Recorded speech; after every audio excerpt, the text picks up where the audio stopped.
name is Frank Clooney. I'm a professor here in the Divinity School. Not a specialist in Islam or Africa at all. My fields are traditional India and Hinduism and comparative work with Western religion. But I'm very happy to be here. I know I will learn from chairing this session. So jihad as Muslim Africa border shaper, or jihadi ideology, what is new, what is not. We have 4 speakers this morning, as in previous sessions. And I think my job is to introduce each of them just before he speaks, and then also to keep time. We have about 20 to 25 minutes for each, and after 20 minutes, I'll hold up my sign reminding people that they have 5 minutes left. And that will give us a good bit of time for discussion at the end. So I'll just introduce them very briefly because I think these are known figures to you and need no long introduction.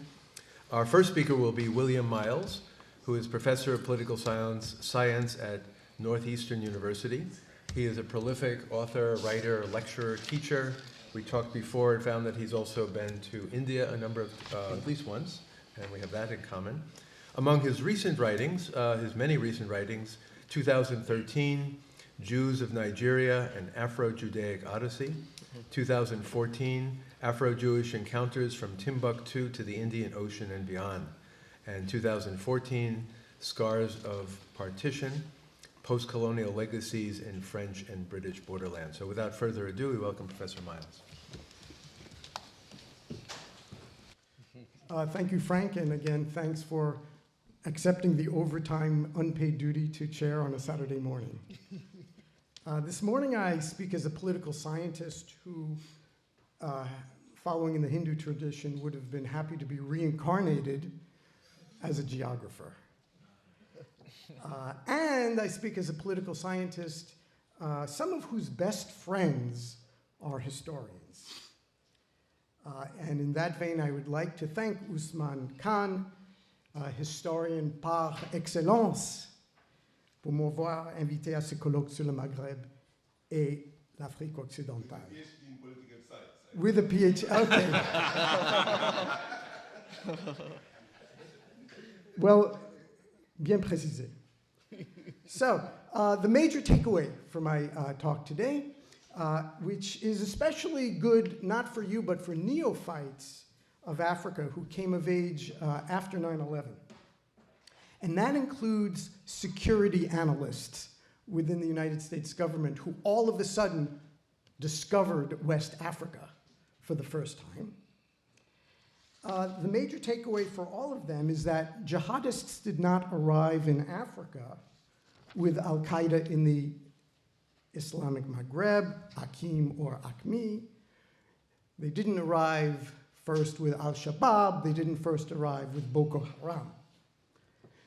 Jihadists came to West Africa 2 centuries prior, well before the erection of colonial borders across which the contemporary manifestations of jihadism now evoke such concern.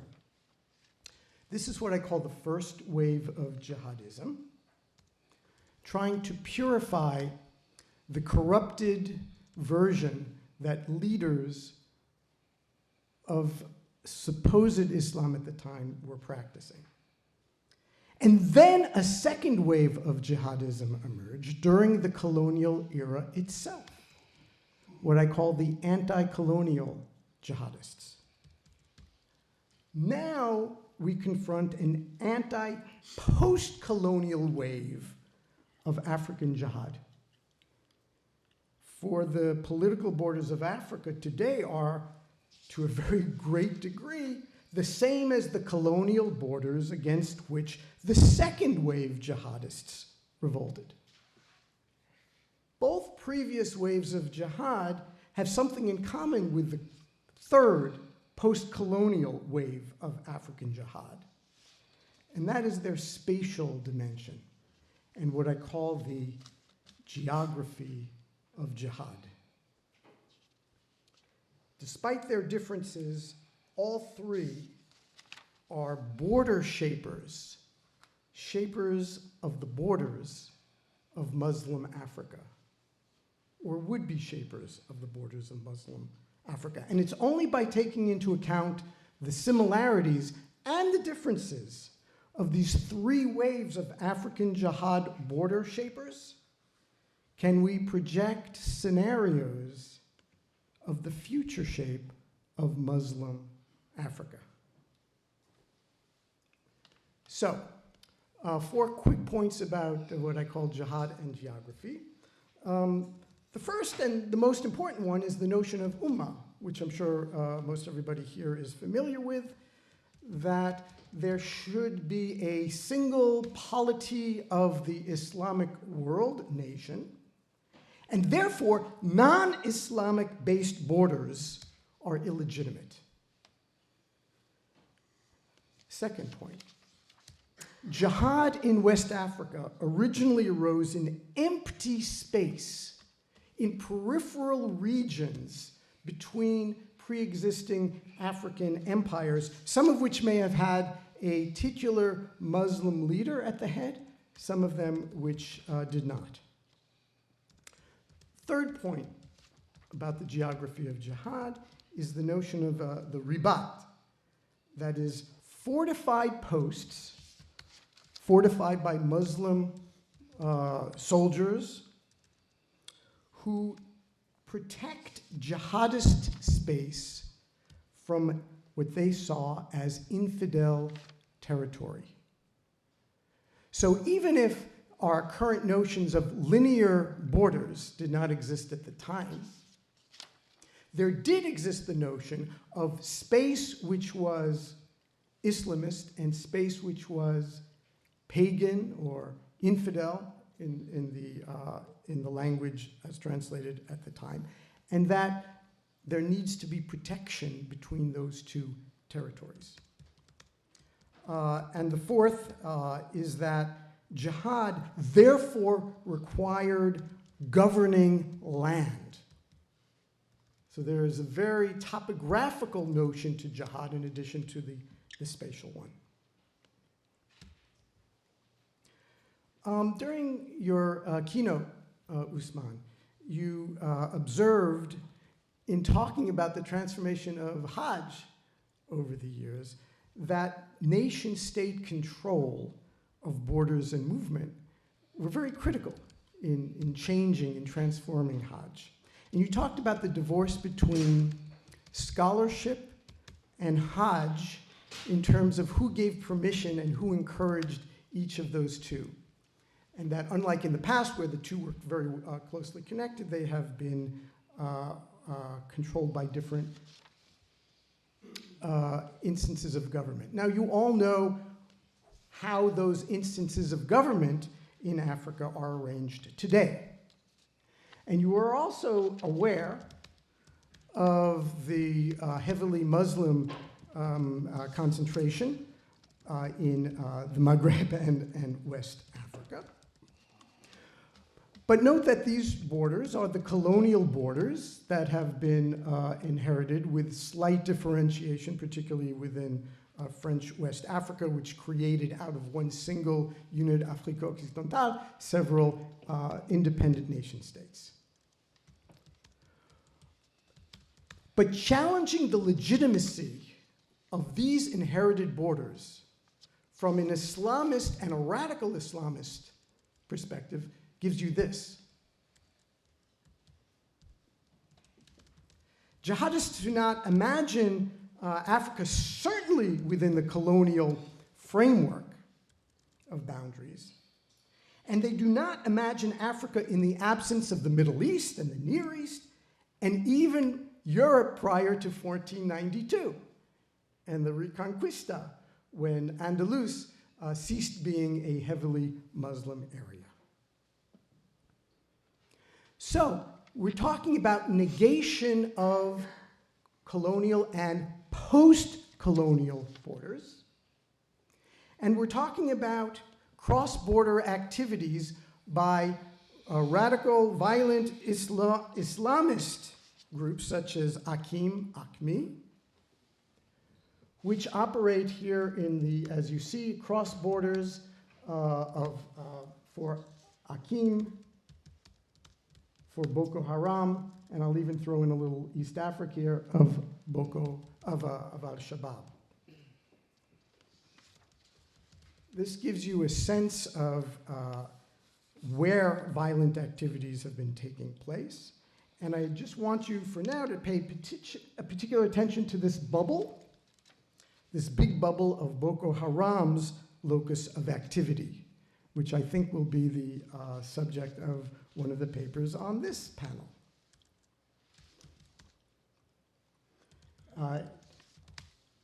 Doesn't need to be said, but I'll say it anyway, that most West Africans oppose this reimagining, this Islamist reimagining. Most Muslims oppose in West Africa this jihadist reimagining of borders.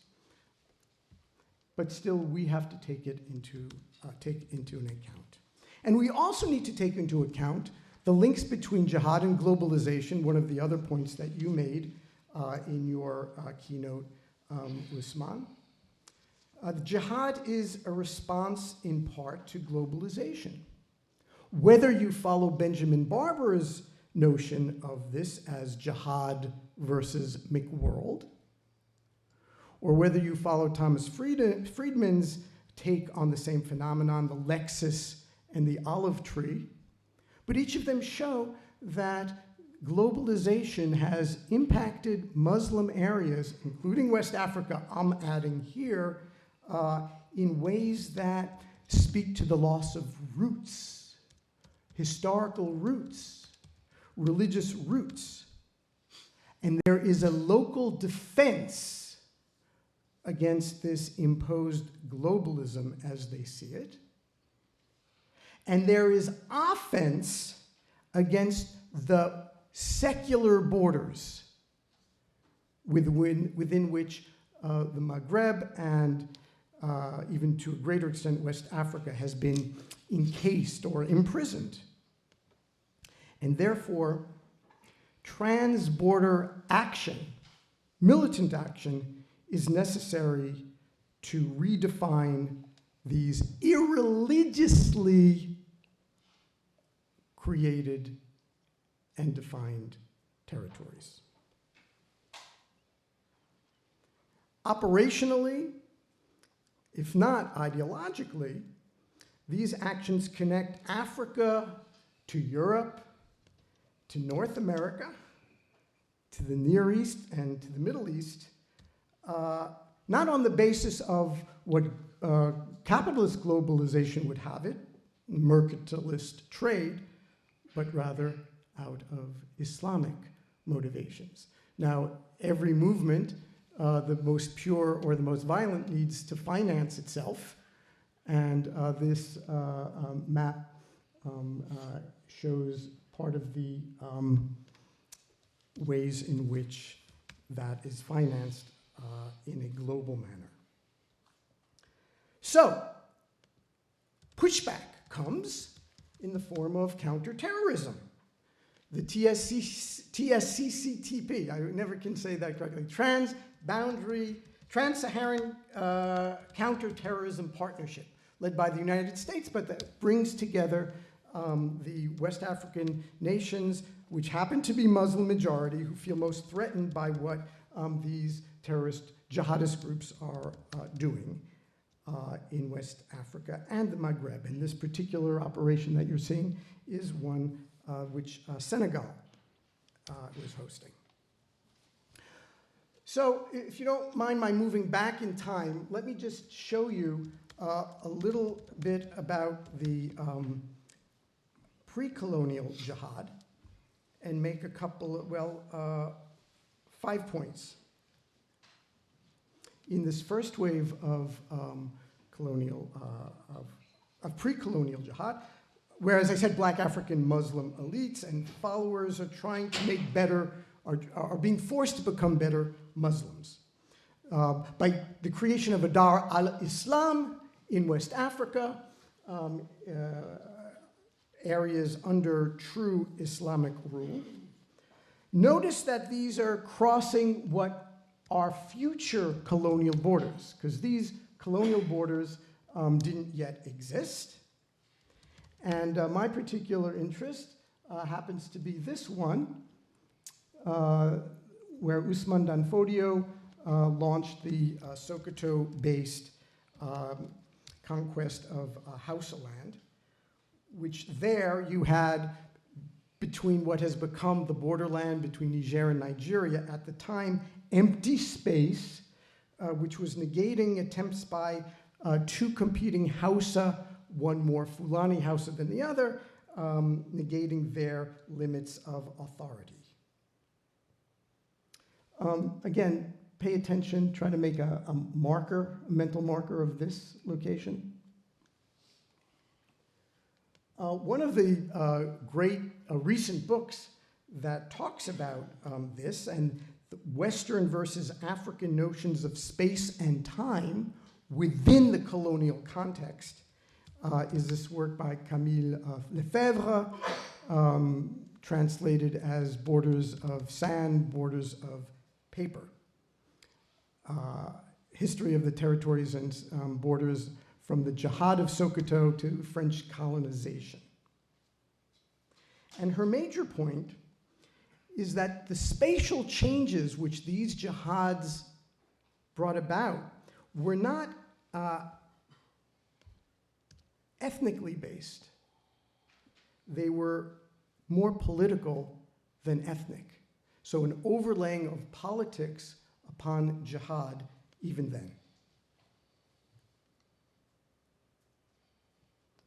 So now let's talk about anti-colonial jihad, which resulted because Dar es Salaam, the nation of Islam, was falling into the hands of non-believers. That the borders of West Africa, and we can say to the Maghreb, were being established by infidels. And accepting those colonial borders would be betrayal of both the Ummah and the gains of the first jihad, which had practically established this notion of Dar al-Islam, even if they weren't all unified post-jihad empires. Usman, I think you mentioned in passing Tijani during the colonial era, Tijani collaboration or supposed Tijani collaboration with French colonial administration. That also was part of what became the anti-colonial and perhaps post-colonial jihad.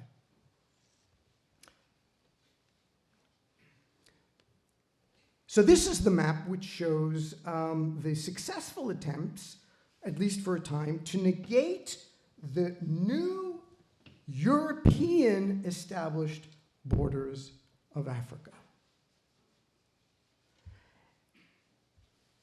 And if I may be allowed an indulgence to go to East Africa for a moment, I think the experience of Sudan still is instructive because of the influence that Al-Mahdi, the deliverer, the Messiah, so-called Muhammad Ahmed ibn Abdullah, who did establish an Islamic state, and that was his term in 1890. These repercussions were significant in West Africa, and I'll argue are significant even today. And notice again the transgression of colonial boundaries that second wave of jihadism entailed. So now we're into the contemporary era. As I've said, Dar es Salaam needs to be reimagined. From the contemporary African jihadist perspective, there's a reimagining and an expansion on the transnational notion of Muslim identity. I don't see Christine, who talked about music and liturgical music in the Sufi context, in a decolonization context. It was interesting to learn that even music can be used as an anti-colonial device in terms of transcending those colonial borders. Challenges similar to the second wave of jihadism, challenges to the legitimacy of post-colonial state and post-colonial state boundaries, and particularly those colonial inherited borders that I've been talking about. So let's put some faces to who these jihadists are. The leader of Boko Haram, Ibrahim Shekau, who, remember I asked you to make that mental place marker of where the greatest number of violent jihadist events are occurring? Well, I think Abdulbasit Kassim in his presentation after mine will refer to the paradox of this ethno-territorial jihad of Boko Haram. I'll just, spoiler alert, say that he'll probably give much more detail and knowledge about it, but I'll just say that in the early 19th century, the jihad, the Fulani jihad led by Usman Dan Fodio, was opposed by Kanem Bornu, by the empire of Kanem Bornu, now in eastern Niger and northeastern Nigeria, as well as in Chad. And yet Boko Haram, perfect. Boko Haram has made its revolution, or the capital of its revolution, in the very territory that opposed his meaning the Fulani, the model of Boko Haram being the jihadist revolution of Usman Dan Fodio.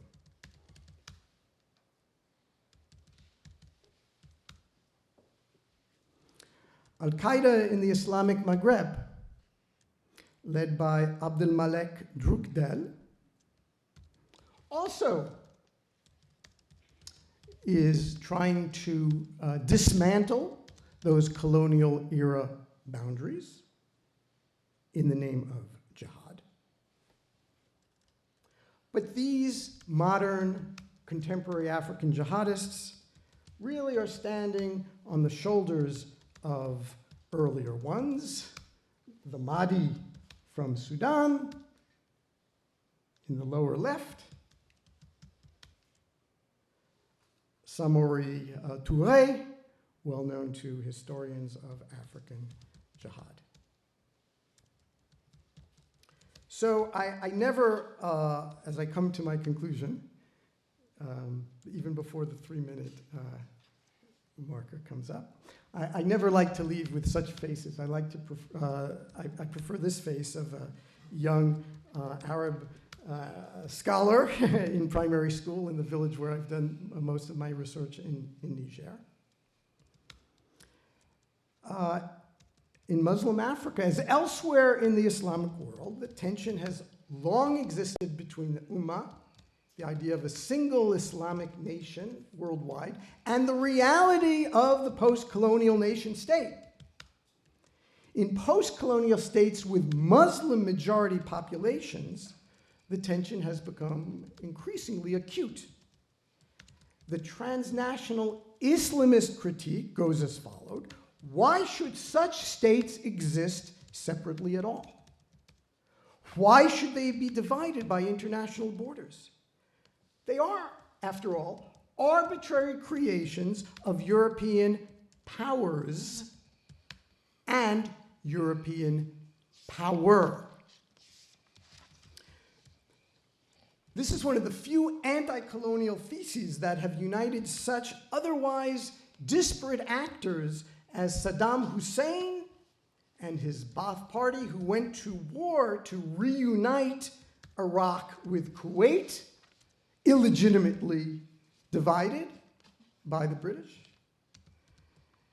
and ISIS. Remember, Iraq and ISIS, Iraq under Saddam and ISIS were certainly not on the same page. But ISIS also uses violence, murder, terrorism to recreate a single Islamic state.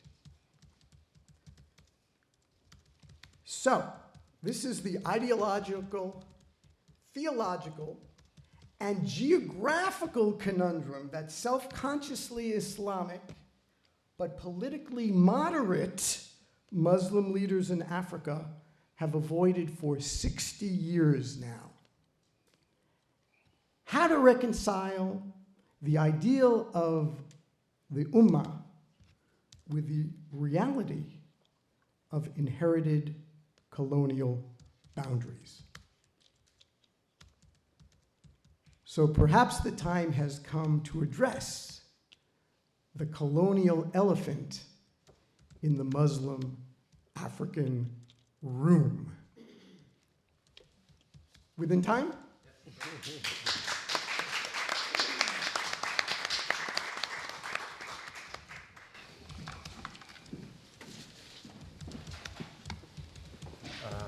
Are you using? Just one slide. Okay, so if you want to get set up, I'll introduce. So thank you, Professor Miles, and we can pray that you'll be born in an Indian body as a geographer next time. You can continue your good work. Ameen. So I would like to, as the setup is going on, introduce our second speaker. Abdulbasit Kassim is at Rice University. He is a doctoral student pursuing a PhD in religion with a primary field in Islam and a secondary field in African studies. He holds an MA in politics and international relations from Kiel University, and his BS degree was from Ahmadu Bello University in Zaria. His first book, very precocious graduate student, was The Boko Haram Reader, From Nigerian Preachers to the Islamic State, which came out in 2017, which is a collection of primary sources, audiovisuals, and from several different languages, so an extremely timely and valuable source. He is currently conducting research on the Arabic writings of jihad in Central Sudanic Africa over the past 300 years, and Shiism in West Africa. He is also, in whatever spare time he has, been involved in humanitarian projects for the internally displaced persons in northeast Nigeria. So let us welcome Abdulbasit Kassim.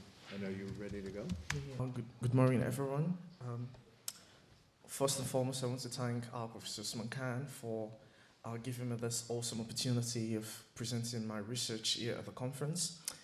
This particular research paper is actually part of a larger body of my dissertation research on the intellectual history and the discursive tradition of the core concepts that define Jihadi Salafism, or Jihadi Salafi soteriology, including a discursive tradition on Tawheed, on Takfīr, on Al-Wala wal-Bara.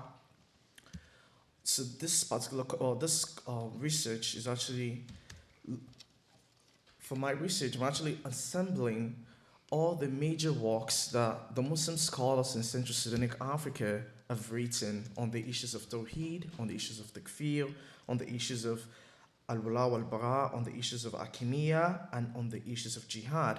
So I'm making a comparative analysis between what the scholars have written, starting from the 18th century, and I'm comparing them with the changes that have evolved over time in the interpretation of this concept in Central Sudanic Africa. Jihadi Salafism itself is a neologism that's actually become a catchphrase. Scholars mostly use the term Jihadi Salafism to describe movements and groups that espouse the Salafi canon but believe in the manhaj of jihad in implementing or establishing the Salafi canon. Salafi jihadism itself is actually defined by 5 essential features. The first of them is Tawheed. And Tawheed actually, it covers Islamic monotheism, but for the jihadists, they basically look at the way that legitimate authority should look like and what it should serve. The concept of Al-Wala wal-Bara, which actually establishes the lines of loyalty and disavour. The concept of Takfīr, which actually delineates Islam against everything else and protects it against insidious corruption from within. And the concept of jihad, which actually prescribes the method for bringing back or establishing this Salafi canon. So Jihadi Salafi movement itself, as we've had a couple of them in Africa, Professor Willie Miles actually mentioned some of them, from Akim to Ikiwahim to JNAHIM, Jamaat Nasratul Islam wal Muslimin, which was an amalgam of Ansaruddin al-Murabitun, Ansar al-Islam, Masina Liberation Movement, Kathiba al-Mulathamun. Now, in my research, what I've actually discovered is that a considerable body of literature that describe the ideational futures of Jihadi Salafi movements in sub-Saharan Africa as an externally induced phenomenon bettered by the cross-fertilization of different religious philosophy from the Middle East into sub-Saharan Africa. The facile utilization of the corpus of theological literature produced by Jihadi Salafi movements in the Middle East to explain the rise and expansion of Jihadi Salafi movements in sub-Saharan Africa is actually common. So, in the academic literature on Jihadi Salafism, especially the ones in Africa, we've had this repeated tendency of scholars examining African jihadist movements from the lenses of the Middle Eastern movements. So this scholarly approach actually places Jihadi Salafi movements in sub-Saharan Africa as proxies and local clients doing the bidding of Al-Qaeda and Islamic State on the ground in Africa. Now, this particular approach have actually neglected how Jihadi Salafi movements in sub-Saharan Africa, how they actually appropriate historical narratives and theological literature on the concept of Takfīr, Darul Islam, Darul Kufr, Ijra, Al-Wala al-Bara, and Jihad, written by the Muslim scholars during the jihadist campaign in Central Sudan, Africa from the 1800s. So for my research, and I'm actually building on some of the research that Professor Usman Khan also wrote in his Beyond Timbuktu. So Professor Usman Khan was actually one of the Africanists who argued that the contemporary jihadist movements, they're not necessarily saying something new that we've not seen in the region before. This debate is actually familiar. But for other scholars, there's that attempt to portray African Islam as the pacifist tradition, and this new theological tendency from Jihadi Salafi movement as something coming from abroad, coming from the region. Just the same way scholars argue that Salafism is actually, it's something imported from the Middle East into Africa. So for my research, I'm actually drawing upon the literature on the Takfīr debate in Islamic Africa. Some of this literature were written by Professor Muriel Last, they were written by M.A. Al-Hajj, B.G. Martin, Rudiger Sesemen. So for this article, for this research, I'm comparing and contrasting the Takfīr discourse of the contemporary Jihadi Salafi movement in Hausaland and Bornu, especially Boukhars and Ansar. Boukhars, including the Jamaat al-Sunnah, the Dawah Jihad faction of Abubakar Shekau, and the Islamic State West African province of Al-Barnari, of Abu Musab al-Barnari.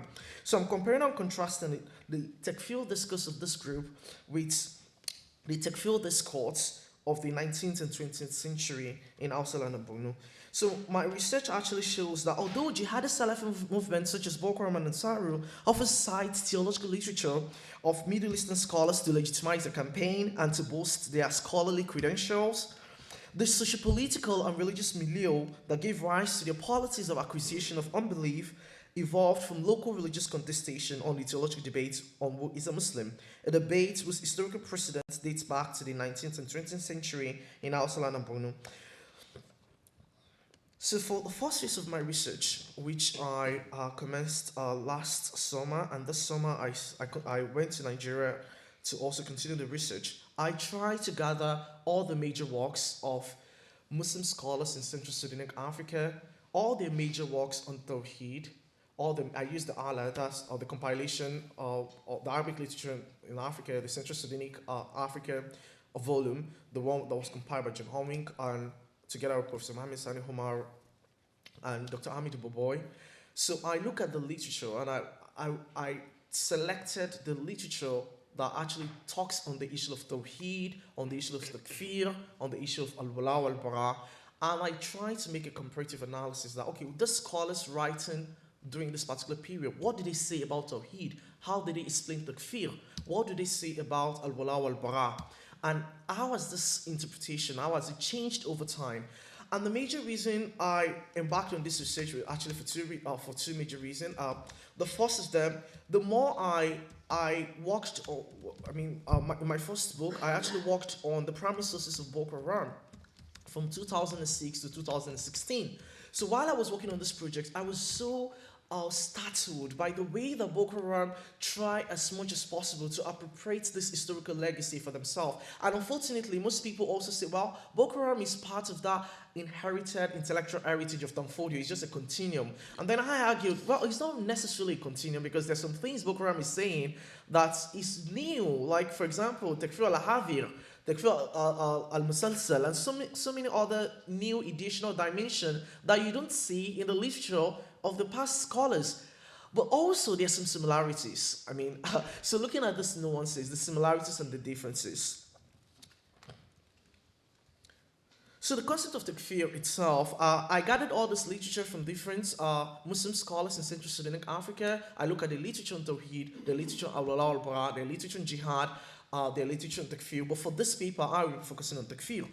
So the practice of takfir itself, the act of excommunication of a Muslim from the fold of Islam for holding or expressing deviant views or committing actions indicative of unbelief, is certainly not a new phenomenon in Central Sudan Africa. It actually originated from the debate about who is a Muslim, a debate that started in the mid-17th century. The first evidence of this debate, I came across the first evidence of this debate in the work of Mohammed Bello titled Infaqu Mansur.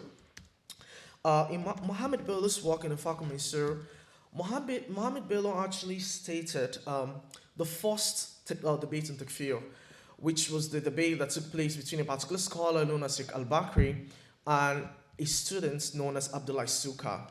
So in Hausaland at that particular period, the Fulani, they had this particular custom where they rotate around a campfire.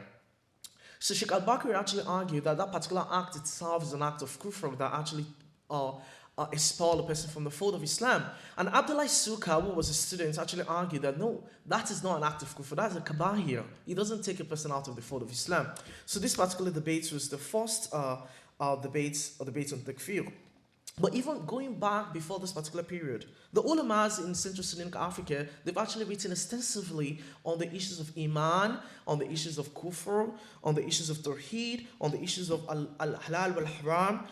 Some of the works, some of the earlier works on this issues, we have the works of Sulaiman Al-Wali, who wrote the book Mahaj al-Farid fi Ma'rifat Ilm Tawheed. We have the works of Muhammad Abdurrahman Al-Khatib Al-Hajj Al-Barnawi, who wrote the very popular book Shub al-Zulal. And then we also have the works of Umar Shatima Al-Hajj Al-Makrani.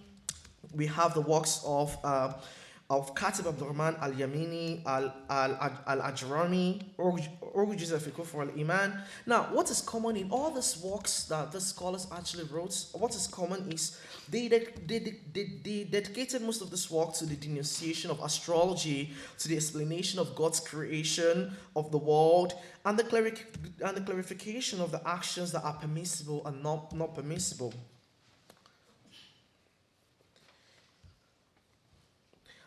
The major debate on takfir in the aftermath of the literary revolution that took place in Central Sudan Africa, where scholars they are writing books and explaining a normative concept of Islam to the nascent Muslim community. One of the scholars that stood out during this particular period is a scholar by name Jibril Umar Al-Aqdasi Abu Amana, who died in 1784. So Jibril Omar is often described as the first reformer of Hausaland. He had actively engaged in preaching against heretical and pagan practices in Hausaland, and he had previously attempted jihad in her before, but without success. Now, Jibril Omar, he has a particular book titled Kitabu Takfir bi Mahasi. In Kitabu Takfir bi Mahasi, we got to understand Jibril Omar's understanding of takfir. So Jibril Omar in that book, although I'm yet to see the manuscript of the book. I had to depend on Shifa al-Galil of Uthman Fodio, where Uthman Fodio reproduced the poetry of this particular book. But I'm actually yet to see the manuscript itself. But in this particular book, Jibril Umar actually argued that it is not enough for a Muslim to pronounce the Shahada, that's the testimony of faith, La ilaha illallah Muhammad Rasulullah, and for that person to call himself a Muslim. That is something that has to be added.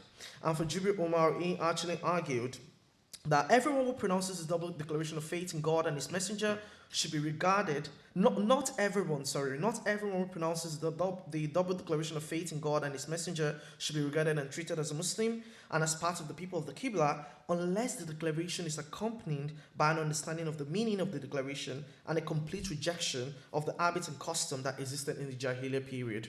So for Jibril Umar, during this particular period, he saw that the Muslim community, the nascent Muslim community, they were beginning to engage in what he called syncretic practices, or they were blending Islam with what he called the Jahiliyyah practices. And he argued that it is not sufficient for you to call yourself a Muslim because you declare Shahada. Rather, you have to stay off of this custom or habits that portrays the period of Jahiliyyah. But what was really unclear in the understanding of Jibril Umar is Jibril Umar did not really explain the difference between Kabahir, that those major sins that does not necessarily expel a person from the fold of Islam, and the actions of Kufr Akbar that actually expel a person from the fold of Islam. And this is one of the reasons why Uthman al-Fodi himself, he had to intervene for his teacher, because Jibril Umar is his teacher. He had to intervene and to make this clarification, because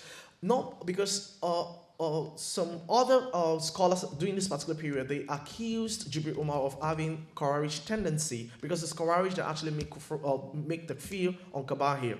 But Uthman al-Fodi himself during this particular period, he had to come into he had to intervene on behalf of his teacher in his book Shifa al-Galil Fima Ashkala min Kalam Shaykh Shuyukina Jibril. And in that book, Uthman al-Fodi tried to make a distinction between the concept of Kabahir, which are major sins that expel a person from the fold of Islam, and the concept of Kufr al-Akbar, this Kufr that actually takes a person out of the fold of Islam. But there's something also very important here that Uthman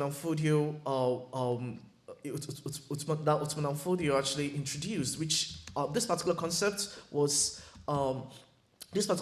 actually reiterated in the work of Imam Tahawi in his book Al-Aqidat Tahawiyya, where they have this, where Imam Tahawi actually said, وَلَا يُكَفِّرُ هَذَا مِنْ حَالِ قِبْلَتِي بِذَنْبِ مَا لَمْ يَسْتَحِيلَهُ, that we don't do takfir on the people of the Qibla, which is the people which are Muslims, بِذَنْبِ, on the basis of sins, مَا لَمْ يَسْتَحِيلَهُ, except they actually do istihilal of that particular sin. So this concept of istihilal was one of the major concepts that Uthman al-Fodi used in explaining that, okay, Sheikh Jibril has explained some issues about takfir, but unless there's istihilal on these particular issues, we will consider them as kabari, that doesn't take a person out of the fold of Islam. Now, in the aftermath of Sheikh Jibril Umar's writing on takfir, especially his book Kitab al-Takfir bi Ma'asi, Uthman al-Fodi actually developed what I called a trichotomy discursive tradition of takfir. So Uthman al-Fodi's understanding of takfir was not just limited to people who perpetrate Jahiliyyah practices. Uthman al-Fodi extended his understanding of takfir. He added 2 extra layers. And one of the layers he added was the layer about the understanding of Darul Islam. So Uthman al-Fodi argued against the classification of Ahmed Baba. He actually argued that the land of Bilad of Hausaland, they are land of Kufr, they're Darul Kufr, they're not Darul Islam. And he brought this maxim or principle where he said, Ukmu Bilad, Ukmu Sultanihi, in kana Muslim, kana Bilad, Bilad Islam, or in kana Kafiran, kana Bilad, Bilad Kufr, yajibu firari, minhu ila ghairihi. And he argued that the ruling of the land is that of its ruler. If the ruler is a Muslim, the land itself is the land of Islam, and if the ruler is a non-Muslim, then the land itself is actually a land of unbelief, and fleeing from it to another land is obligatory. Now, based on this particular principle, Uthman al-Fodi declared all of Hausaland to be Darul Kufr, and he argued that the Hausa rulers themselves, the Abe rulers, that they are actually kafir. That was the second discursive tradition of takfir that Uthman al-Fodi introduced. The third was on the issue of al-wala wal-bara. So Uthman al-Fodi argued against the Khan Bornu rulers. He actually argued the Khan Bornu rulers, they accepted Islam even before Islam spread to Hausaland. The Khan Bornu rulers, Uthman al-Fodi argued that it is not sufficient for you to claim that you accepted Islam much earlier than us for us to accept your validity as a Muslim. Rather, if you do tawalli, if you do muwalat with the Arab rulers, with the Hausa rulers, against our forces, then you will be declared kafir as well. So Uthman al-Fodio in his work Siraj al-Ikhwan, this Siraj al-Ikhwan is so interesting. Why? Because Abubakar Shekau, he really loves this book. Last year, he wrote a book, Abubakar Shekau wrote a book, Risalatu Ma'ana fil Islam. And in that book, wow, he extensively cited Siraj al-Ikhwan, because some of the arguments of Siraj al-Ikhwan, actually buttress some of the argument that Shekau himself is trying to introduce. So for Uthman al-Fodio, the discursive tradition of Takfīr is actually in 3 layers. We have the Takfīr on those who perpetrate syncretic practices or Jahiliyyah practices, who combine Jahiliyyah practices with Islam. And if they do istilal of it, it's kufr, that actually takes the person out of the fold of Islam. And secondly, he brought the issue of the classification of land, and based on that basis, they declare kufr on the Arab rulers. And thirdly, introduced the concept of al-wala wal-bara, that for the Muslim forces, anyone who align themselves against the Muslim forces automatically have also lose their testimony of faith. Automatically, they've actually become kafir. Now, all of these concepts, why is it very important for us to have a conversation about them? It's very important because the more we look at the present-day primary sources of jihadi groups in Central Sudanic Africa, especially Hausaland and Bornu, we see some of the jihadi groups trying to bring back some of this narrative. And they make that attempt because they know that this particular intellectual heritage is highly revered in Hausaland and Bornu. And the only way to secure legitimacy from the Muslim community is to claim affiliation to this particular intellectual heritage. I mean, it's also very important for us to note that in Nigeria, it's not just the Boukhars group that affiliate themselves to Uthman al-Fodio. All other sects as well do the same, including the Shia movement of Ibrahim Zakzaki. Now, briefly, in the post-colonial period, the Takfīr debate itself was actually revived by Sheikh Abubakar Gumi when he wrote the book Al-Aqidatu Sahiha. And in that particular book, Sheikh Abubakar Gumi declared the Sufis, he declared them to be kafir, and he actually compared them to the Jews and Christians. And Sheikh Abubakar Gumi argued that because of some of the beliefs that the Sufis hold, especially the recitation of Salatul Fatih and some normative interpretation in Jawahir Mahani, he argued that because of some of this interpretation, the Sufis have actually become they have become kafir. During this particular period, the Takfīr debate itself was reduced to the realm of spirituality. Gumi was arguing together with the Sufis, but all this debate was all in the realm of spirituality, not in the realm of politics and governance. That was about to change in the era of Boko Haram. Now, when Muhammad Yusuf came, Muhammad Yusuf actually argued that it is not sufficient for you to declare the Sufis kafir because they recite Salatul Fatih or because they hold some normative interpretation from Jawahir Mahani. And then you actually give uzur to the people who are completely not ruling with the Sharia, who are ruling with Dustur or Qawanin or Wada'iyah. He argued that if we need to make the fear of the Sufis, then it's also very important for us to make the fear of the political rulers as well. But for the protege of Gumi, especially the Salafis, those that went to Saudi Arabia to study and came back to Nigeria, they actually argued that before they can do the fear of the political rulers, they have to do what they call Iqamat al-Hujjah. They have to do what they call tafsil. They have to make sure that the political rulers do not take the Qawanin Wada'iyah as supreme above the Quran or above the Quran. But Muhammad Yusuf argued that no, that is not necessary because you don't do that for the Sufis. If you don't give this classification of this conditions for the Sufis, then it's sufficient enough for us to also declare al-Takfīr on the political rulers. Now, for Muhammad Yusuf, let me just briefly mention what he said, his own understanding of Takfīr. So Muhammad Yusuf actually said that all the followers of Sunnah have reached a consensus on the principle of declaring a Muslim as an infidel. Anything that constitutes unbelief, if an unbeliever does it, is already an unbeliever. No query. It does not have to become an unbeliever. But if a person is a practicing Muslim and he performs the actions of unbelief, then we need to follow the principles of Ridda, the principle of apostasy. First and foremost, it should be that the person does not have any interpretation that he hides behind, whether it is a verse or a hadith, even if it is weak, as long as he does not know it is weak. Second, it should be clear that he does not have doubts that makes him see his action as good, and there's no reason to eliminate that doubt. And thirdly, we also need to be clear that he received no message at all, notifying him that his actions is wrong. Fourth, there's also the case of doubt, misinterpretation, and coercion. This is Muhammad Yusuf's understanding of Takfīr. Now, after the death of Muhammad Yusuf, Shekhar also brought his own interpretation of Takfīr. So Shekhar he implemented what is known as Takfīr Mutlaq. So Shekhar came up with this idea that the whole Muslim population itself, they're all kafir. No, he didn't just stop at that. In his recent, in one of his recent work, which was, this is our creed, Azi Yakidatsuna, a new edition of it, Shekhar actually argued that all the descendants that stayed in northern Nigeria after the decimation of the Sokoto Caliphate by the British, they are all apostates. Shekhar argued that his own fathers, his own grandfathers, they are all apostates. And he said the reason was because they agreed to stay under Darul Kufr. So Shekhar brought this understanding of his own unique understanding of Takfīr. He didn't just stop at that. Shekhar also argued that whoever engages in democracy, whoever gives wala to the secular political institution, has also automatically become kafir. And there's no any need of adhering to some shurut or some conditions. Now, Abu Musab al-Barnawi actually argued, Abu Musab al-Barnawi is the son of Muhammad Yusuf. Abu Musab al-Barnawi argued against this Shekhar's understanding of Takfīr.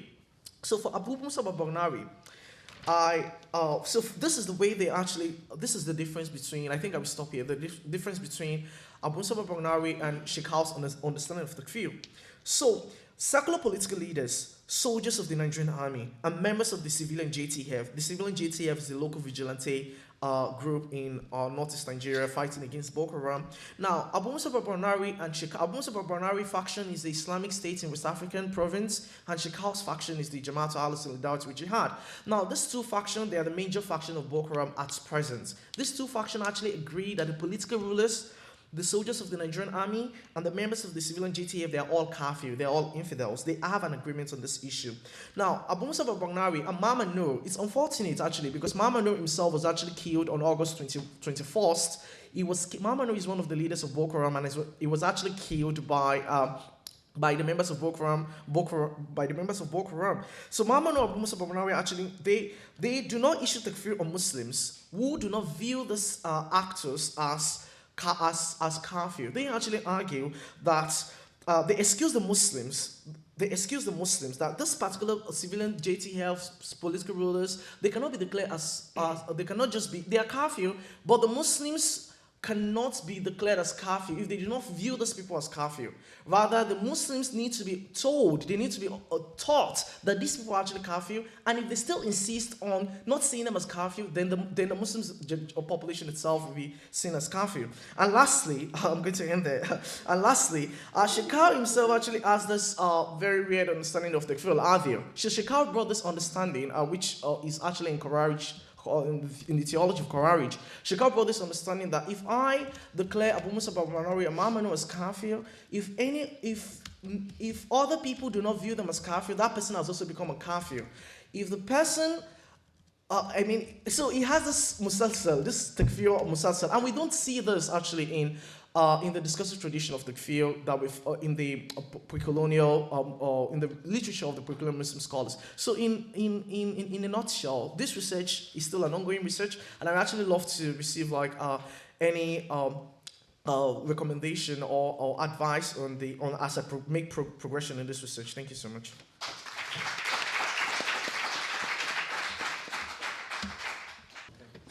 So thanks to Mr. Kassim for a wonderful paper. We're moving along well, I think, with our program. Our next speaker is Dr. Zekeria Ahmed Salem. He is an associate professor of political science at Northwestern University and director of the Institute for the Study of Islamic Thought in Africa in the program of African Studies. He specializes in Islam and Muslim politics in Africa in a comparative perspective. A whole range of topics are listed here in terms of how the religion and politics cross lines, and I won't read all of that. But he is author of many publications, many different books, and one is coming forth in English very shortly, Preaching in the Desert, Islam, Politics, and Social Change in Mauritania. So let us welcome Dr. Salem. Thank you. Hello. Yes, you hear me here?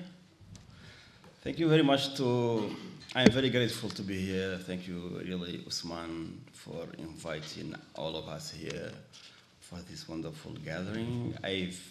I'm learning a great deal from the wonderful presentation and interactions with my colleagues. I am also pleased to be here in my capacity as director of ISITA, which is the first institute for the study of Islam in Africa in the US. Usman Khan was there at the very inception of that organization, and I think there is a brotherhood between our two programs that we are both happy to entertain. So my initial title has changed, of course. I was supposed to be assessing the Salafi current in the Islamic Republic of Mauritania. But halfway of my writing, I realized that I need to take a step back, and I'll explain why. Now, I will still assess the Salafi current in Mauritania, but pretty much in line with the theme of this conference, and I will explain how. So my main research interest in this, in Islam and politics, is in the entanglement of religious and social change, and therefore the entanglement or the interaction of political and social and religious change. I study how religious belief and practices are affected or are affecting social hierarchies, race relations, and the political in general. But I'm also interested in state management of the religious sphere, especially in self-proclaimed Islamic republics such as Mauritania, which is frankly an ideal place to study this kind of topic. So I'm very lucky for that regard because I'm Mauritanian and I don't have to go far. Of course, as at least nominally a political scientist working on Islam, I am often approached with requests to speak or write as an expert or a scholar of terrorism, especially with the rise of terror and war on terror in our region, which is the Sahelian Africa. But in fact, I'm hardly an expert or a scholar of terrorism or radicalism. Of course, as someone who lived my whole life in Mauritania, I have paid close attention to political development, and my previous book, I devoted a chapter, and what my publisher was very happy about it, to radicalism. But I was focused on the social dimension of radicalism. And it will become clear how I was shifted the focus on that. So I conducted close readings of the declaration, the treaties coming out of the Salafi sphere, and the writing produced by Mauritanian radicals and jihadists. I have also always, nevertheless, felt very well equipped to offer a straightforward analysis for, say, the drivers of terrorism, or how to prevent extremism, or what will happen next, and what are the terrorists up to. I really not competent to do that. So I don't feel very comfortable studying terrorists and their thinking, their plans, and their likely next move. I think it's an understatement to say that jihadists or any other violent actors don't lend themselves to ethnography, which is my favorite methodological approach. They don't lend themselves to participant observation, of course, and they don't share their plans with us. And if I don't think they despise anybody more than experts on terrorism. But if that's of any comfort, they despise everybody and they want to kill everybody. So I can't really practice this kind of qualitative approach. So I feel always illegitimate. I have the imposter syndrome when it comes to study Jihadi Salafism. Because we are all left to study the jihadi message and to try our best to put their actions and discourses in context. But there are a number of methodological and theoretical problems with that. I don't need to explain them here. At the very least, we remain bound by the way activists and militants package themselves or choose to convey their ideas to us. We thus interpret their actions after they take place without being able to document the inner working of the groups, the decision-making process, their real motivations, their strategies, or without being able to reconstruct properly their biographies, something as simple as that. This is why recently I have been inclined personally to focus on what both terror and the war on terror do to politics and society and even religion, and also to what they do to our own scholarship on these topics. This shift in my research interest stems from a simple realization. We are all under a huge pressure to give a straightforward analysis of the root causes and the ideology of terrorism, but more often than not, this is somehow, especially in Europe and Africa, this has been done at the expense of our ability to put in perspective and to learn more about the genesis of war and terror, the way policy circles operate, and it has also been done at the expense of being able to really measure the significance and the long-lasting impact of the era of terrorism on our societies, religion, and scholarship. Yet we need to increase our effort to push for shifting the focus from terrorist studies to historical sociology, or meticulous contextualization, or even critical studies of concepts such as Salafism, Jihadi Salafism, radicalism, moderation, deradicalization, countering violent extremism, and all the narratives that are hidden there that nobody is willing to tackle for obvious reasons. But this is, of course, trying to be as objective as this is, of course, easier said than done. But we can at least try. And I can give you my experience with trying that. Recently, I've been asked by French colleagues. I was trained in France. You can take yourself out from France, but you can't take France out of yourself. So I was trained in France, in Sciences Po. I have many colleagues. I love the country. I love the people. But I have been asked by a leading, I think it's the leading African politics journal in Paris, which is Politique Africaine, to co-guest edit with Roland Marshall, who is an expert on Somalia, to co-edit a special issue on radicalization. So we said yes, and of course they were surprised because they knew our view on this. And we crafted our call for proposals, and we decided to title the special issue Radicalization, Science and Politics in Africa. We made it very clear in our call for paper that we are interested only in critical studies and almost begged the potential contributors to propose an examination of the impact of radicalization studies on politics and society. We asked them also to refrain from submitting proposals describing how and why so-called radicalization is happening. Yet 99% of the proposals we received dealt with topics such as the root causes of terrorism, how to curb Islamic radicalism, Salafism in Africa. Most contributors wanted to take stock of what is happening on the ground, which is legitimate, or to offer explanations of why radicalism is on the rise, as though we are in shortage of such explanation. Some others shared anti-terrorist strategies outright, yet almost all potential contributors took for granted the validity of the conceptual apparatus and the very terminology and concept we have precisely asked them to deconstruct and to analyze. Therefore, very few of them took their distance with the terminology of policy circles. None of these contributors were interested in exploring what the terror and anti-terror lenses have done to our scholarship or to study of Islam in places like Africa. This is very indicative to me of how the war on terror has affected our scholarship agenda.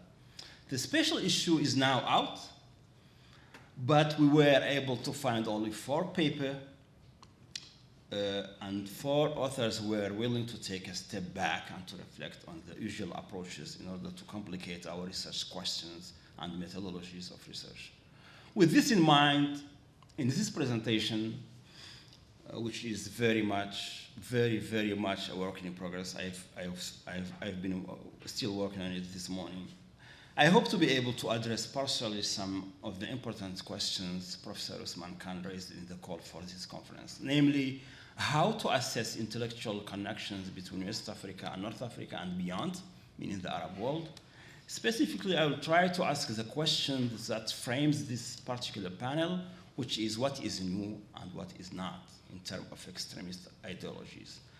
I'll try to answer this question by sharing preliminary conclusions, reflections, drawing on my previous research on Salafi thought and practice in Mauritania, but mostly drawing on my current project, which is called Global Shanqit. Shanqit is the ancient name of Mauritania.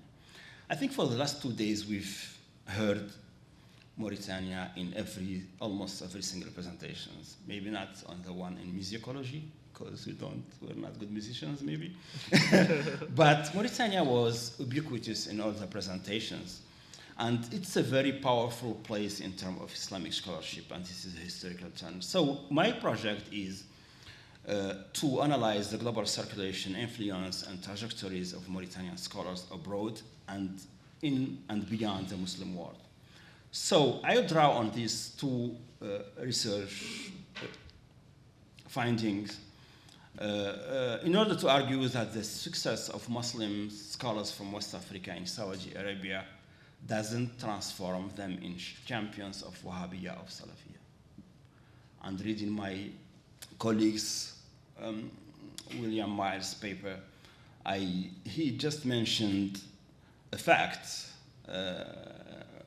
but we can interpret that fact, that most jihadis in the 19th century Africa have been to Hajj or somehow learned to be jihadi or extremist or reformist in Hajj, which is true, but it's not valid in every context in Africa. So I argue that the success of Muslim scholars from West Africa in Saudi Arabia doesn't transform them into champions of Salafiyya, let alone into champions of Jihadi Salafism, whatever defined. In addressing the question of what is new and what is not, I would argue that there are so many ideological or religious discontinuities between current formulation articulation of Salafiyya idea with previous ones. More precisely, I would like to argue that neither Jihadi Salafiyya nor even Wahhabiyya have ever had a lasting influence in the religious or social circle, in Mauritania at least. Then I will try to address the following puzzle if I have time. Why is Mauritania's reputation as a place where some high-profile international terrorists, and I think you heard this, Shekau was trained in Mauritania, Libi, who used to be a close ideologue in Al-Qaeda in the last days of Osama bin Laden, he died before Osama bin Laden, but he was in the last year of Osama bin Laden, was also trained in Mauritania and married to Mauritania, and that's a fact. It's not a rumor like Chicago sojourn in Mauritania, which is not sure, not documented. They are rumored, those high-profile international terrorists are rumored to have received training in Mauritania. How then was Mauritania being able to, the only country in the region that is both an Islamic republic, but who was able to tackle the terrorist threat quite effectively? And I think Anouar can document that more in detail. So my objective is to challenge the received wisdom that African societies are passively under the influence of some sort of intellectual connection from more conservative part of the Muslim world, which leads them to be more extremist and more violent. I would like to challenge the narrative according also to which African Muslim picked up Salafiyya or Jihadi Salafism in Saudi Arabia or elsewhere in international Salafi circles, and then started using them to adopt religious conservatism and even jihad in Africa. To do this, I will try to do 3 things. And I hope I have time. So first thing, I will show few examples of Mauritanian scholars who established themselves as central figure in the Saudi Arabia or international scholarly circle.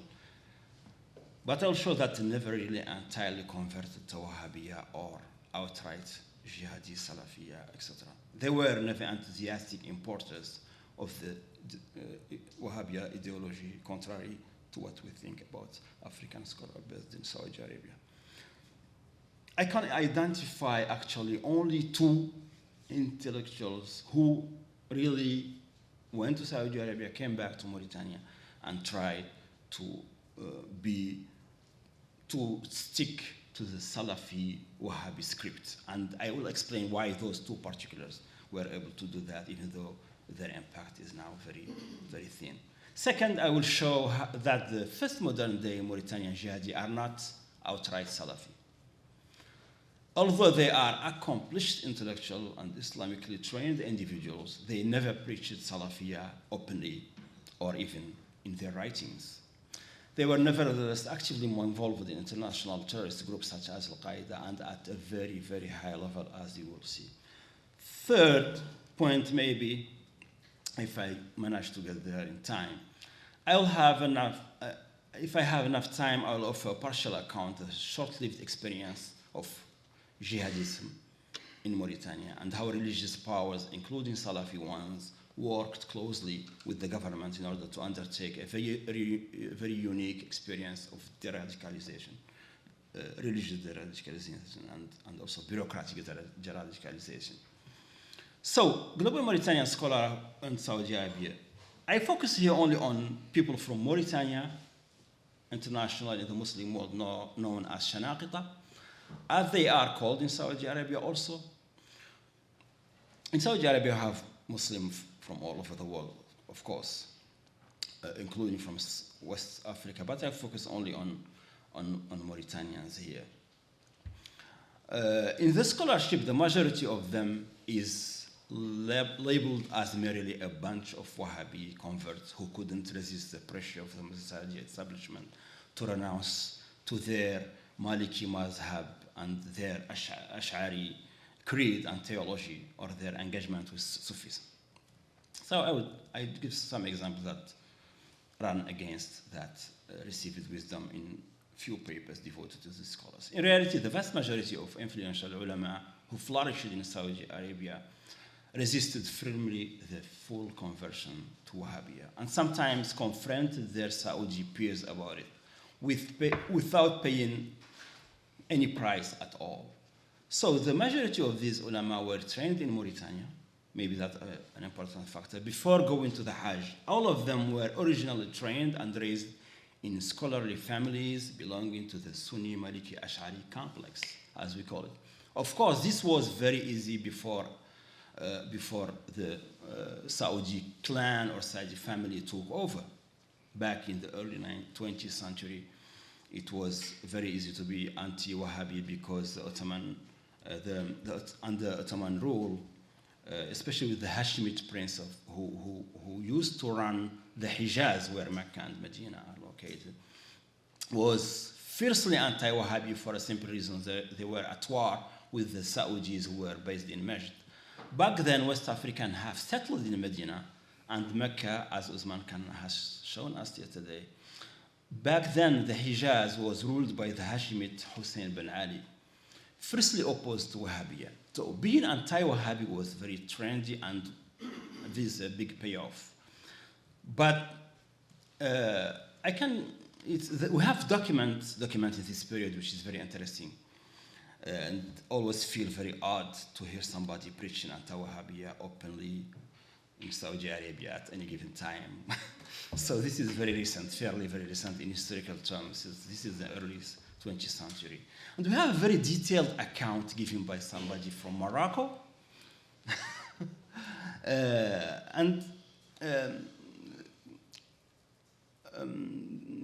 Taqi al-Hilali is this famous Salafi globetrotter who is the main character in Harry Lozier's book, The Making of Salafiyah. And Taqi al-Hilali, who died only in 1987, was very active, 87 or 84, I don't know, in the 80s, was very active in the Salafiyah and circles. And Harry Lozier's book, The Making of Salafiyah, is wonderful because he really traced him and tried to track down the changes in Salafiyah creed and propaganda through his biography. So Taqiyuddin Hilali in his memoir and his travelogue memoir give ample details. Really?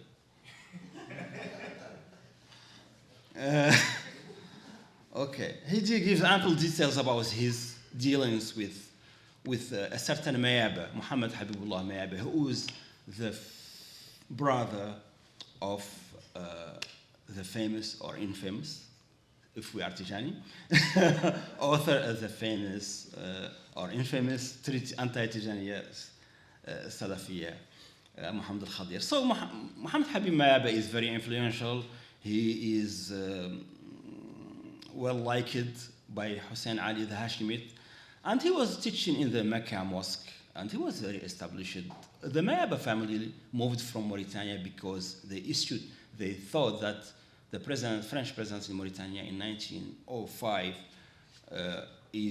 makes it obligatory for Muslims to visit the land because it will become ruled by non-Muslim administration. So they left and went to Morocco and then ended up in Saudi Arabia. So Muhammad Habibullah Mayaba meets with Al-Hilali, according to Al-Hilali, and he is very aggressive against Wahhabi, of course, and he's in line with the official policy of the rulers of Mecca back then. And he said to Al-Hilali, you Wahhabi, you are of three types. Those from Najd are outright kuffar, unbelievers. Between them and us, Sunni, there is a gulf, similar to the one between Islam and Christianity on one hand, and Islam and Judaism on the other hand. Second, the Wahhabi from Sham, Syria, and he was clearly alluding to Rida, etc., and his school, you are, and he says to Al-Hilali, this is according to Al-Hilali, you Al-Hilali, you are one of them. You are simply dullal, you are heretics. You are on the wrong path. As for the Wahhabi from India, well, they are mistaken. Their case is not as bad as yours. So, shockingly, when the Saudis took over in Saudi Arabia, and this is also according to Al-Hilali, who doesn't like Mayaba. Mayaba go to see the king, and he tried to preach against Wahhabiyya, which is crazy. So he had to flee anyway, but he was courageous enough not to change his hat and to become Salafi from. So this is a proof. I can also give, I have now to go very quickly, I guess. So this is a bit, I'm sorry. We can't have more? Because there are other papers and other discussion. Okay, sorry. So I can also give another example of this. Abu al-Khtur, so I have to jump. Muhammad al-Amin al-Shanqiti was one of the most influential. According to Olivier Roy, he's one of the main minds behind the flourishing in the 70s of the Wahhabiyya and the Wahhabi outreach in the Muslim world. But in reality, when I examine his writing and his rihla in Africa, because he was sent by Saudi Arabia in Africa on a tour in the early 60s to preach Wahhabiyya, allegedly. When I read his rihla Ifriqiya, his travelogue to Africa, I couldn't find anything really Wahhabi beyond the affirmation of one element of Tawheed, which is ayat sifat, so the attributes of God. He was pretty much into anthropomorphism, and this is in line with Wahhabism. But he didn't attack Sufis. He didn't display any animosity toward the way Muslims practice their religion. So we have detailed account of that travel, and we have his student. And this is somebody who was the only maybe non-Saudi who was maybe with Al-Albani, who was sitting in Hayat Kibar al-Ulama, the council of the great scholars in Saudi Arabia, which is supposed to be the Vatican of Wahhabism. So he never really has been really an outright defenders of Wahhabiyya.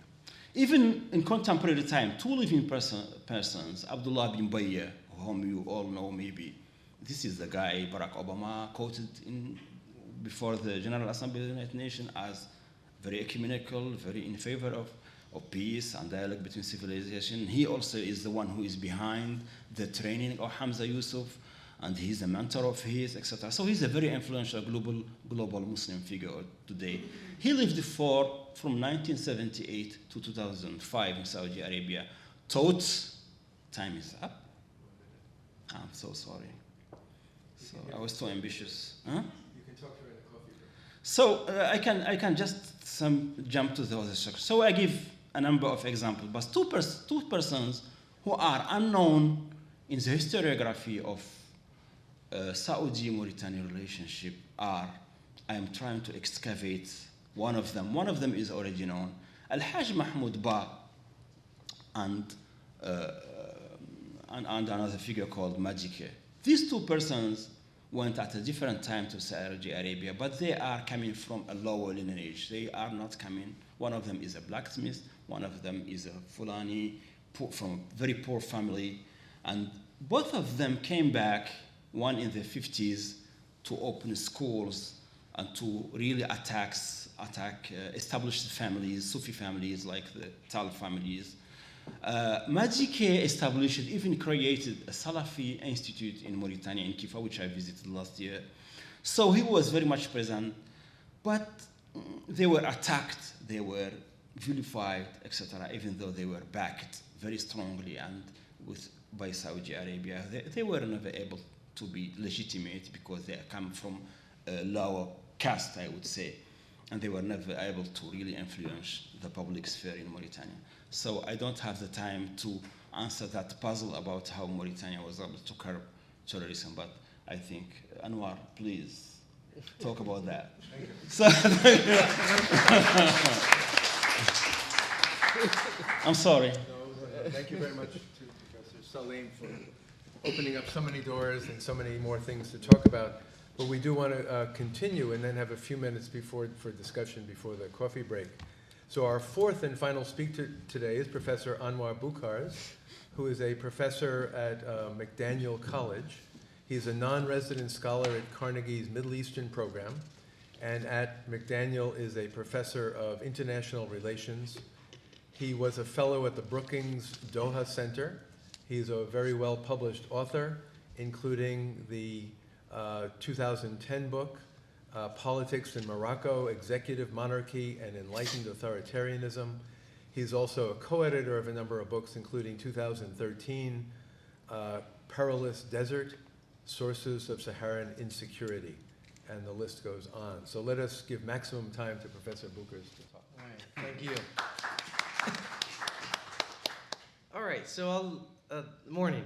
I'll talk about the strategic incentives, for insurgents to embrace extreme ideology, and I take the case of the Sahel and the Maghreb.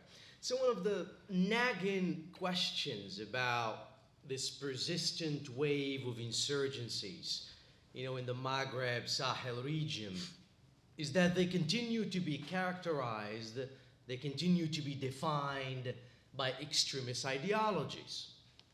So after the violent jihadists discredited Algeria's insurgency in the 1990s, the assumption, at least what we thought was reasonable, was that dissident rebels may want to avoid the adoption of extremist ideology. Why? Because first, it alienates the majority of the local populations. It fragments the ranks of rebels, and then it scare away external supporters. At least that's what we learned from the Algerian case. So given such negative marginal returns, it is puzzling that transnational and local, Jihadi Salafism remains that insurgent repertoire in the Maghreb Sahel crises. More perplexing is that this extremist ideology has become the tool of war par excellence, as well as the ideological focal point that rallies the support of different aggrieved populations. So since the Algerian terror groups relocated to northern Mali in the early 2000s, rebel leaders evolving in the Sahel, they have become more inclined towards adopting Salafi jihadism as a means to survive, to recruit, and to outcompete other contending armed actors. So this is a strategic choice that is informed by strategic conditions on the ground than by just automatic commitments to a core set of extreme religious beliefs. In other words, rebel entrepreneurs and their rank and file supporters and sympathizers do not have to be die-hard ideologues. They do not have to be violent, religious extremists to lead or to buy into transnational local groups defined by a radical ideological platform. They just need to think that their choice would yield dividends, especially in contexts of state fragility and societal upheaval. So that's why this presentation focuses mostly on the benefits that rebels and their supporters, calculate they may accrue from adopting Salafi jihadism as a tool of insurgency in the Sahel, Maghreb crises. So in so doing, I try to show how jihadi rebels, of why they are slated, unfortunately, to remain the dominant challengers to existing regimes in the region, even if, ironically, their chances of achieving lasting victories is slim. And this is the paradox. Jihadi insurgents, they continue to thrive today, even when they have failed to translate the advantages they have into lasting positive outcomes for their followers. Because the downside for adopting such extreme revolutionary identity, Salafi jihadism, is that when taken to extremes, it can provoke popular resentment and even counter-mobilization, as Al-Qaeda experienced firsthand in Iraq in 2008, when its excesses led the Sunni tribes that initially perceived it as its protector to help defeat it in 2008. Jihadi insurgents also tend to invite US drone strikes. They also tend to invite regional and foreign military interventions. The most notable, as you know, is the international coalition that drove the so-called Islamic State out of Iraq and almost out of Syria. Also, the French military-led campaign in 2013 that drove the extremists from the territories they controlled. So this is the major paradox today of modern jihadi insurgencies. They remain a staple of modern-day insurgencies, in several countries where Muslims constitute either a majority or minority population. So the question is, why? They can't win, right? They haven't won, or at least they have not translated the advantages they had into positive outcomes, but this is still the dominant repertoire that most groups use. This is the puzzle. Well, it's tempting to attribute the prominence to Islam's presumed core teachings.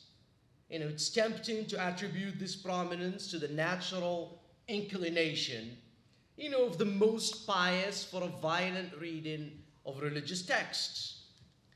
But actually, in several conflict-affected areas, the adoption of jihadism as a tool of war continues to be viewed as a rationalist choice to contest, or to violently contest the status quo. Yes, these groups are composed partially of highly dedicated core, fair enough. Yes, they invest a great deal of their time and energy on indoctrinating their recruits, fair enough. But it's also not rare to see the occasional softening of ideological constraints.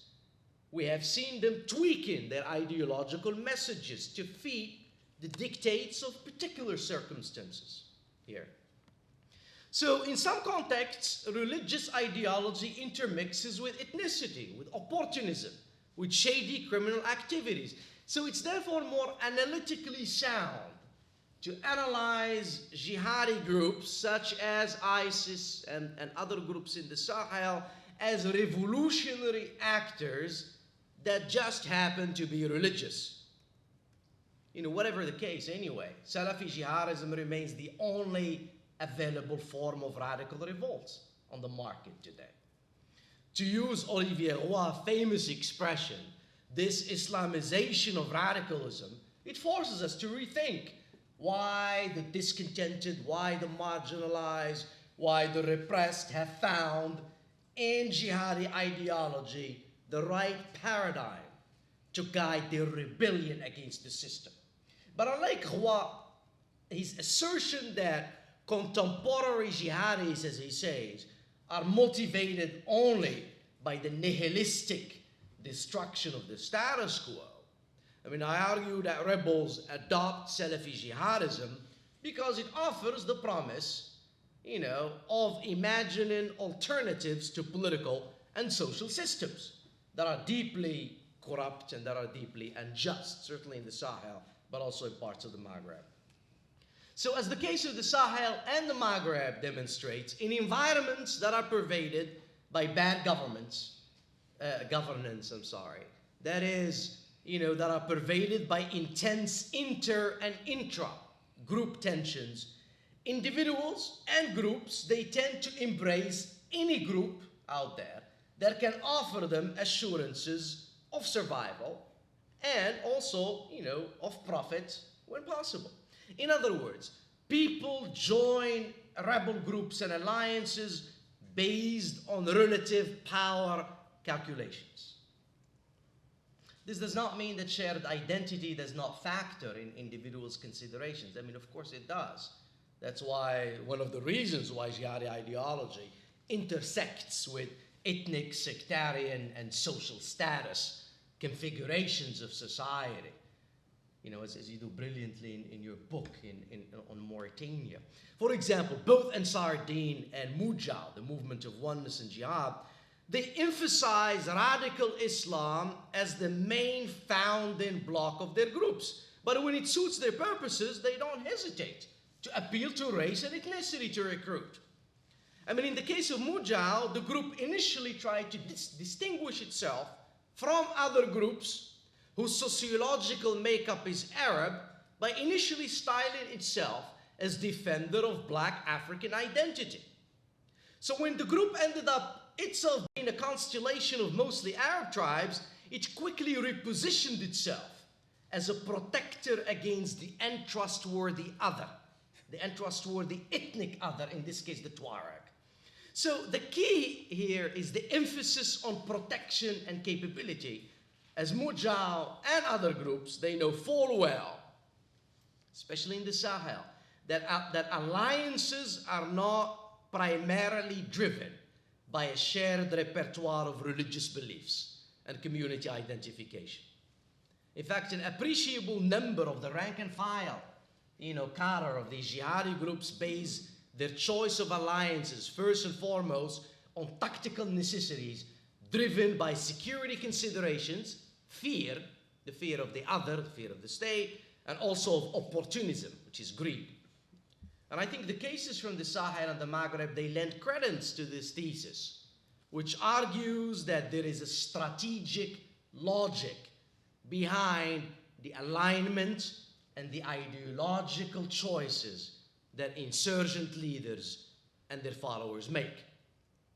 So what is the instrumental value then of jihadi ideology? Why adopt it?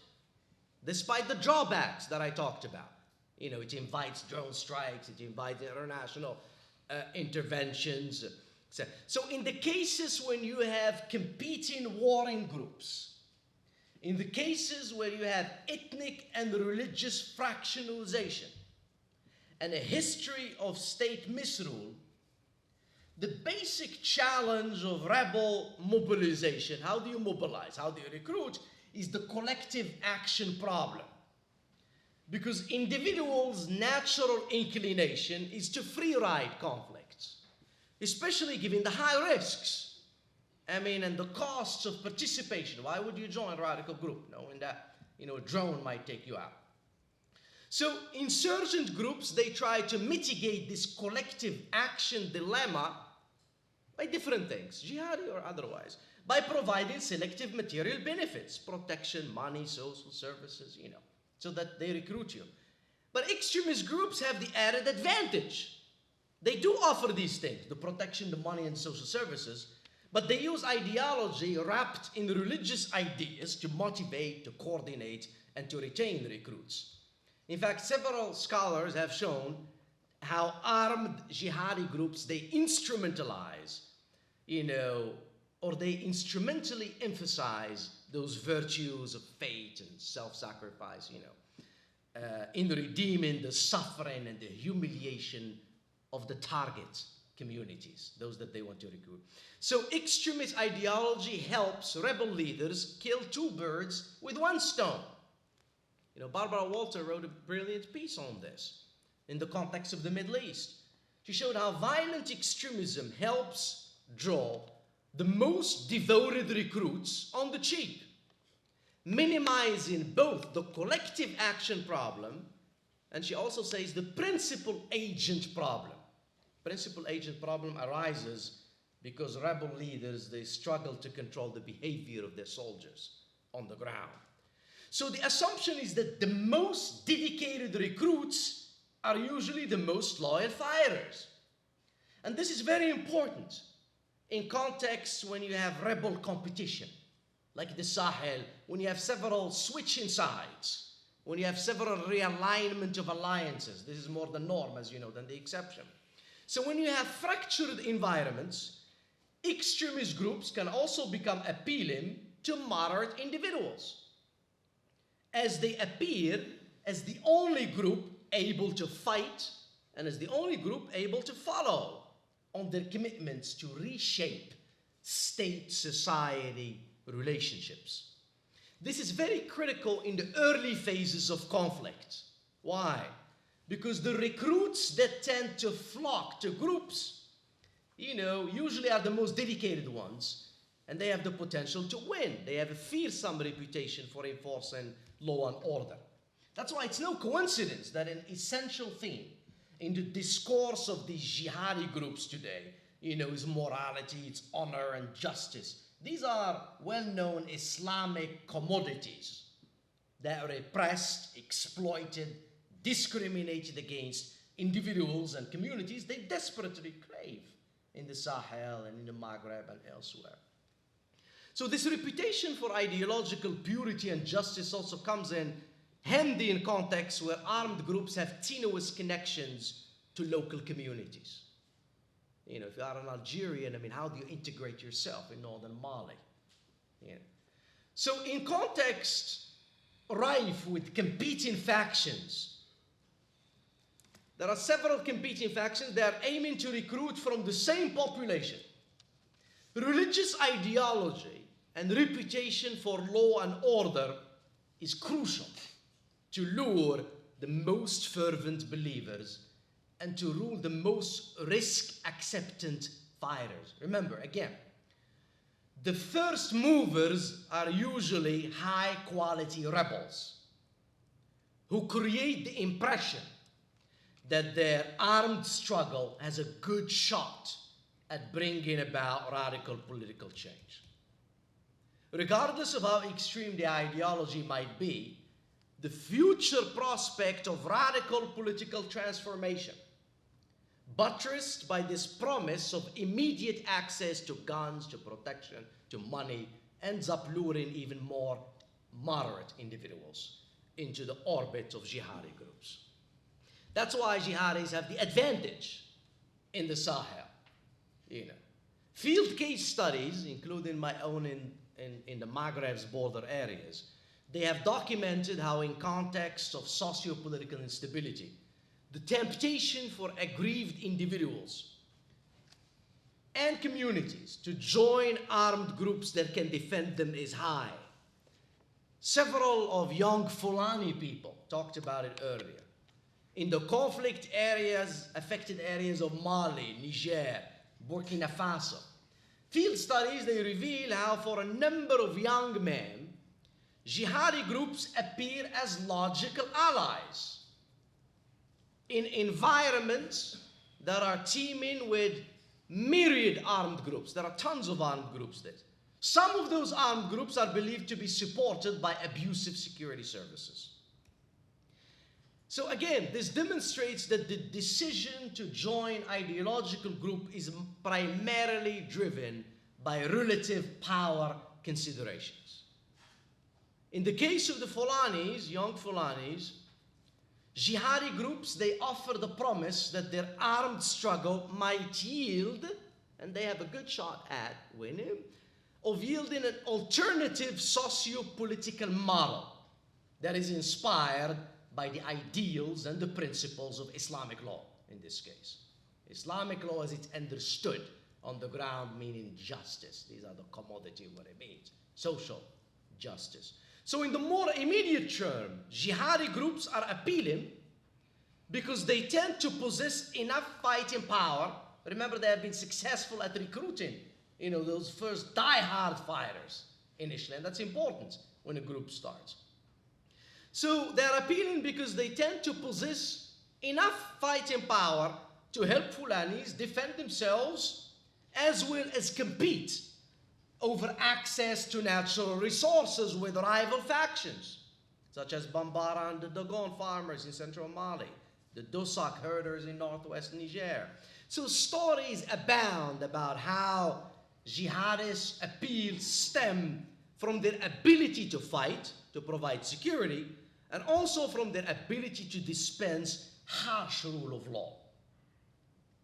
It's this revolutionary character that is buttressed by this revolutionary discourse, which happens to be moralizing discourse, that built the credibility and reputation of jihadis as enforcers of order and purveyors of security. So if several scholars and NGOs and journalists today rightly highlight the brutality and harshness of such enforcements, how brutal these groups are, even if it's important to note, the cruel application is very inconsistent of law. Interviews with those who lived under jihadist rule, they reveal, in fact, a more nuanced assessment of their tenure.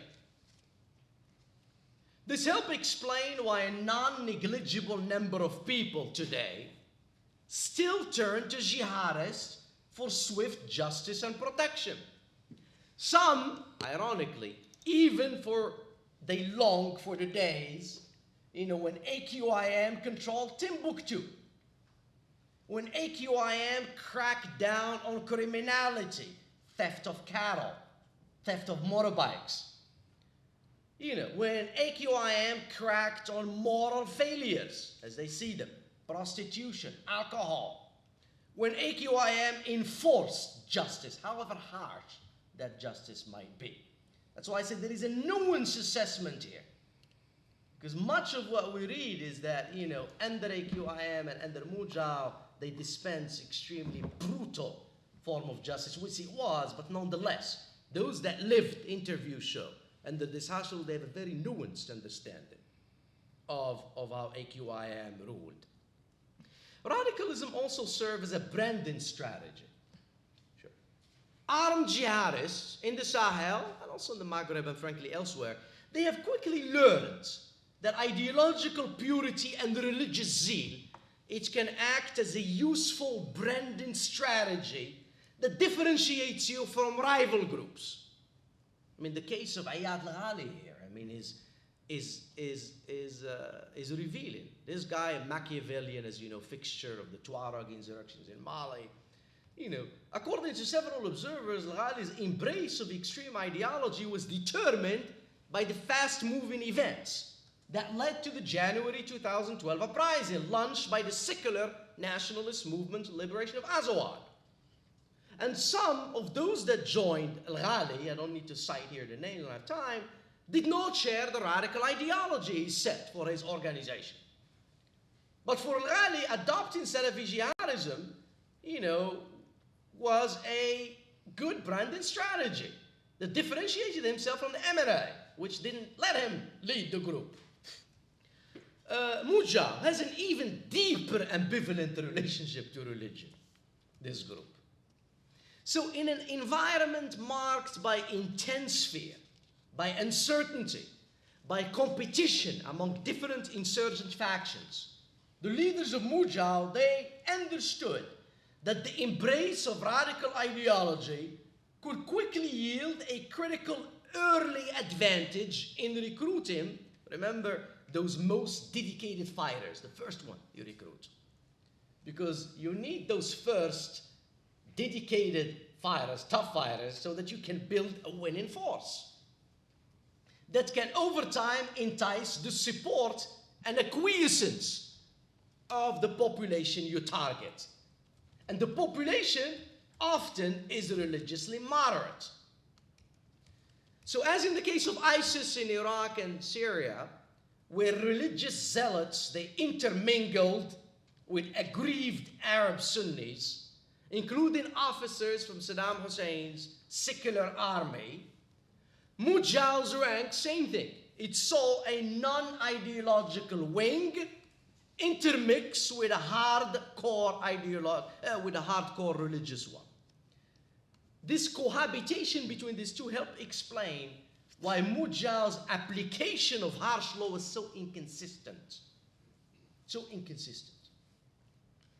So in contexts infested with widespread corruption and predation, religious values and beliefs, no matter how extreme, they provide a recruiting advantage.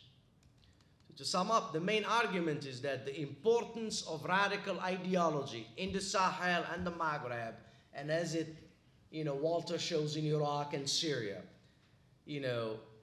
stems from the instrumental value and normative commitments that the ideology gives. For rebel leaders, radical ideology helps their groups recruit. Radical ideology also helps the leaders stand out. That's why, again, Al-Ghali adopted radical ideology, to differentiate himself from the secular MNLA and also to stand out. For aggrieved communities, and there are many of them, unfortunately, there are situational incentives to join in a winning coalition. As Osama bin Laden once said, when people see a strong horse and a weak horse, by nature they will like the strong horse. It's human nature. In this view, it's not the presumed religious radicalism of young men that determines alignment choices. Rather, it's the strategic gains that leaders and their rank and file members aspire to gain that determines when armed groups, individuals and communities opt, that determines which armed groups, communities and individuals opt to join or support. This only confirms that jihadi armed groups, they have found a niche market, especially in areas where you need to have, obviously, the state institutions, including the religious one, are fundamentally illegitimate ones. The political institutions are illegitimate. The religious institutions are even worse. Yes, and this is pretty much, the case, in much of that. So viewing Islamic fundamentalism as the main driver of modern insurgencies misdiagnoses the problem. A growing body of research is showing that the endurance and proliferation of Salafi jihadi groups in the Sahel is not due to increasing levels of religiosity and frankly even to global religious dynamics. Rather, the most determining factors are local in nature. First and foremost among them is the abusive dysfunctional government. So unless we address this, what we will continue to see, unfortunately, is that the challenge to state authority in the Sahel, in the Maghreb, will continue to be characterized and unfortunately dominated by extremist ideologies. Thank you.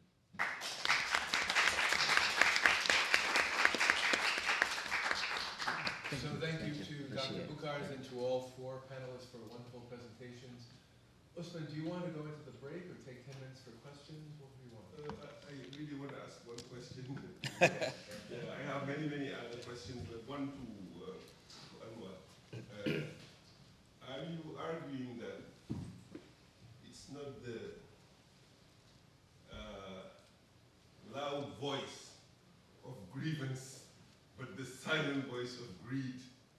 which cause these conflicts to persist. I'm thinking about politically greed and grievance, economic agendas and so forth. I think we don't have time to discuss too much, but is it the main argument? Is it because that's the message which came through to me. Well, it's both what I'm saying. I mean, you need to have the grievance, obviously, right? But here, just a small number of people, are motivated by grievance, right? well, the majority, no. I mean, the grievance is this is what's shared out there. Mm-hmm. The grievance is against, corrupt state institutions, co-opted religious institutions. But what I'm doing here is trying to explain, the continuing success of these armed jihadist groups. Right? The main argument is that they lost in Algeria, and look at now what's happening in Iraq and Syria. But the paradox is that, goodness, I mean, you think that folks would look for something else, for another paradigm. But that's not the case. Is that Salafi jihadism continues to be the main repertoire. But of course, you need to have the grievances. Without grievances, you won't have, obviously, this movements. And the greed element also is fuels it. But what I'm trying to explain here is how do they recruit? Why are they quite successful, at recruiting, And here Salafi ideology as a radical ideology, it serves as a branding strategy. It manages to help drive the most dedicated, especially in the beginning of how armed groups formulate themselves. So you mitigate the collective action problem, you mitigate the principal agent problem, and then you have a normative aspect to it. So 3 things in there. And we can pursue that, I think, because I know. All right, thank you very much. Thank you. Professor Lupina has a question, and then maybe we could go into the coffee break and talk there. So, Sorry, it's a very fascinating presentation. And the larger question which scholars have been dealing with, not only within Islam, but also radical Christian evangelical fundamentals, is exactly dealing with that. Okay. The tension between this mental functional explanation and the more substantive theological argument. So I think it's very difficult to pick one out of the two.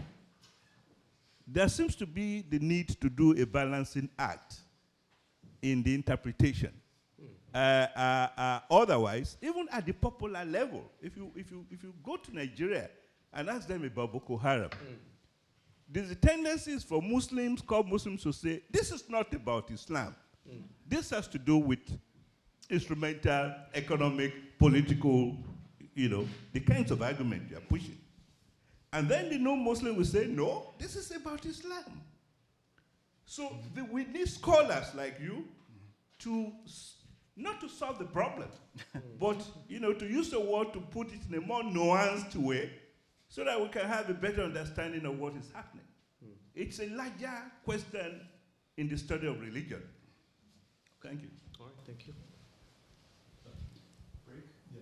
So thanks to everybody, wonderful panel, and we need more time for discussion. Thank you. Thank you. I think